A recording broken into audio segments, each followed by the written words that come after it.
বাংলাদেশ ভারত সীমান্তে যেন আতঙ্ক কাটছেই না। গত কয়েকদিন ধরে সীমান্তে বিএসএফ এর কাঁটাতারের বেড়া নির্মাণ ঘিরে সংঘাতে জড়িয়ে পড়ে দুদেশের সাধারণ মানুষ। চাঁপাইনবাবগঞ্জের চৌকা এবং ভারতের সুখদেবপুর সীমান্তে সংঘাতের কারণে নিরাপত্তা নিয়ে প্রশ্ন উঠেছে।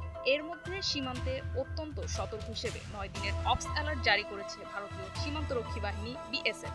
ভারতীয় গণমাধ্যমের প্রতিবেদনে এ তথ্য জানা গেছে।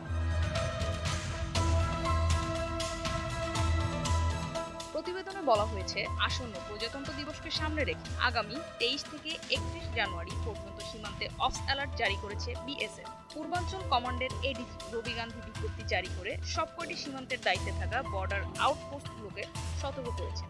নির্দেশনায় বলা হয়েছে, সীমান্তে বারবার মহড়া চালাতে হবে, নিরাপত্তা ব্যবস্থা কঠোর করতে হবে, প্রয়োজনে অতিরিক্ত সেনা মোতায়েন করে নজরদারি বাড়াতে হবে।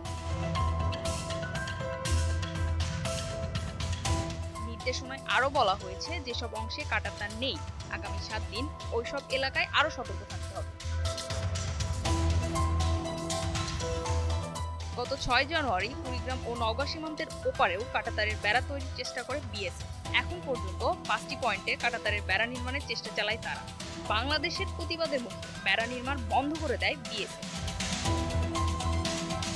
বাংলাদেশ ও ভারতের মধ্যে 4156 কিলোমিটারের সীমান্ত রয়েছে। এর মধ্যে 3271 কিলোমিটার এলাকায় কাঁটাতারের বেড়া স্থাপন করেছে ভারতীয় কর্তৃপক্ষ।